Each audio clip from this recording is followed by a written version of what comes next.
Well, this is quite exciting, I think, for the future of British broadcasting. We're going to get a freeze in the licence fee. I guess that's some small comfort for those who are struggling to pay their bills. So that's, in real terms, because of inflation, a cut in the licence fee. But the real headline-grabbing stuff is apparently this is going to be the last settlement to have a licence fee.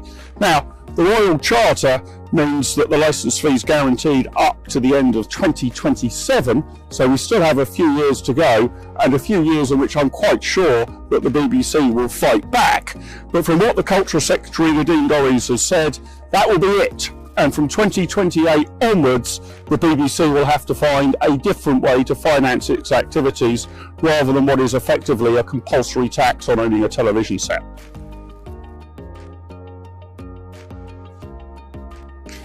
I think there are a variety of different ways you can fund the BBC.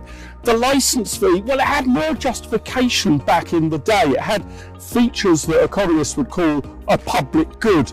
That doesn't necessarily mean something that's good for the public, by the way. It just means it's not excludable.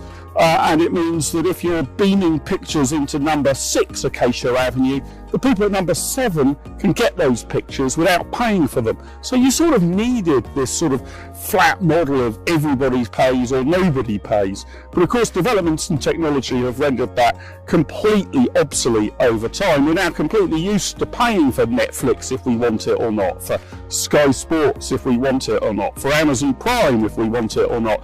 And it's not obvious why the BBC can't fit into that model. It can offer a range of subscription packages, and you might want BBC One but not BBC Two. Perhaps you want the children's BBC channel, perhaps you don't. You could probably buy bespoke. Maybe there's only 2 or 3 shows on the BBC you're interested in watching. You could subscribe just to those. So I think a subscription model is probably the way forward. But it could even be, and we at the IEA have released research on this, it could be a kind of membership model. Perhaps you could join the BBC, a bit like you could join, say, the National Trust today. And the members of the BBC could then vote for their board, set the way forward, decide what packages they're offering. It could be a kind of democratic, neutral organisation. So there are lots of ways it can go. Really, what I'm insistent on is that the funding should be voluntary. The technology now exists that if you don't want to pay for the television pictures, the signal can be switched off. And it's not at all obvious to me why the BBC should be treated any differently to Sky Sports, Netflix, Amazon Prime or the rest. If you want it, you pay for it.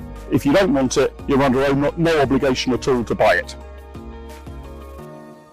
Well, if you enjoyed that conversation, why not watch one of these other videos? And while you're here, remember to hit the subscribe button and the notification bell. That way, you'll never miss out on a single IEA broadcast.